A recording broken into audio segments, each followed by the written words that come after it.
एक गांव में एक बुजुर्ग महिला लक्ष्मी देवी रहती थी। उनके पति हरिप्रसाद जी का अचानक दिल का दौरा पड़ने से निधन हो गया था।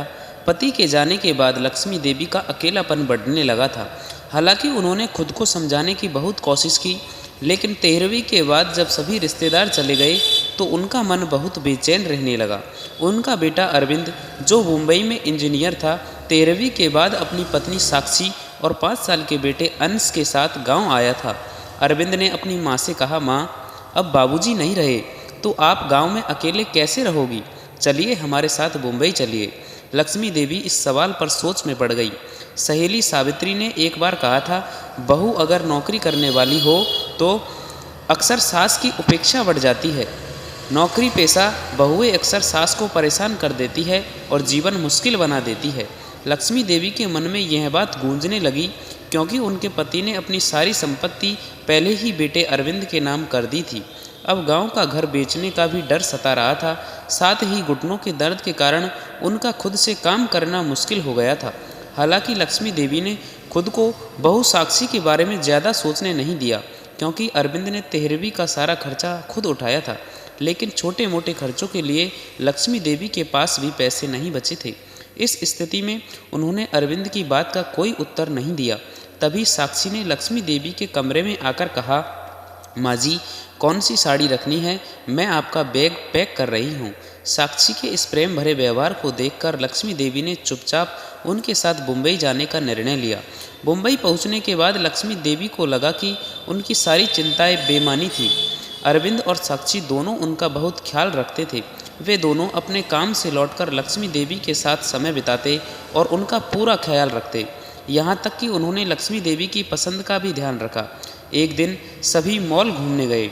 मॉल में अंश ने लक्ष्मी देवी से आइसक्रीम मांगी, लेकिन उनके पास पैसे नहीं थे। उन्होंने अंश से कहा, बेटा, मैंने पर्स घर पर ही छोड़ दिया है। अंश ने नाराज़गी से लक्ष्मी देवी की ओर देखा। उसे लगा कि दादी आइसक्रीम दिलाने से मना कर रही है। रात में जब सब घर लौटे तो अंश ने अपनी माँ साक्षी से कहा, मम्मी, दादी बहुत कंजूस है, उन्होंने आज मुझे आइसक्रीम नहीं दिलाई। साक्षी ने उसे समझाते हुए कहा, अंश, तुम्हारी दादी कंजूस नहीं है। दादाजी के जाने के बाद से उनका मन बहुत उदास रहता है। जब कोई अपना चला जाता है तो कितना दुख होता है, तुम्हें अंदाजा है। सोचो, अगर तुम्हारे मम्मी पापा अचानक दूर चले जाए तो तुम्हें कैसा लगेगा? अंश ने मासूमियत से कहा, मम्मी, मैं आपके बिना नहीं रह सकता। साक्षी ने प्यार से उसे समझाया, तो बेटा, तुम्हारी दादी को भी ऐसे ही लगता होगा। आज शायद उन्होंने सच में पर्स घर पर ही छोड़ दिया होगा। उन्हें कंजूस मत समझो, उन्होंने तुम्हारे लिए हमेशा प्यार से सब कुछ किया है। लक्ष्मी देवी यह सब सुनकर अभिभूत हो गई। उन्हें साक्षी पर गर्व महसूस हुआ, जो इतनी समझदार और संवेदनशील थी। अगले दिन साक्षी ने लक्ष्मी देवी को कुछ पैसे देते हुए कहा, माँ जी, ये पैसे रख लीजिए। हो सकता है मंदिर में कभी कुछ दान देना हो या अंश कुछ मांगे तो आप उसे दिला सके। लक्ष्मी देवी ने पैसे लेने से इनकार कर दिया और कहा, बेटा, मुझे पैसों की ज़रूरत नहीं है। साक्षी ने मुस्कुराते हुए कहा, माँ जी, अगर यही पैसे अरविंद देता तो क्या आप मना करती? नहीं ना, तो अब बहू होने के नाते मैं भी आपको पैसे दे रही हूँ, आप इन्हें मना मत कीजिए। लक्ष्मी देवी की आंखों में आंसू आ गए।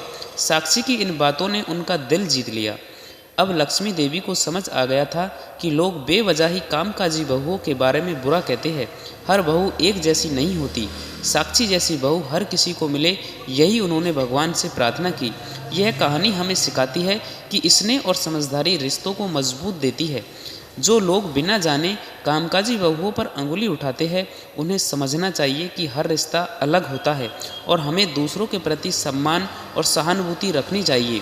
जीवन में हम क्या है, कैसे है, यह महत्वपूर्ण नहीं है, लेकिन अगर अपने ऊपर माँ की ममता और प्यार हो तो मानसिक रूप से भी बीमार बच्चे की भविष्य और नियति को बदला जा सकता है और बच्चा माँ के आंचल से दुनिया का सबसे महान व्यक्ति भी बन सकता है। Thank you for watching this video. दोस्तों, आपको यह कहानी अच्छी लगी हो तो प्लीज़ वीडियो को लाइक करें, अपने दोस्तों के साथ शेयर करना ना भूलें और मिलते हैं नेक्स्ट वीडियो में। तब तक के लिए बाय बाय, राम राम।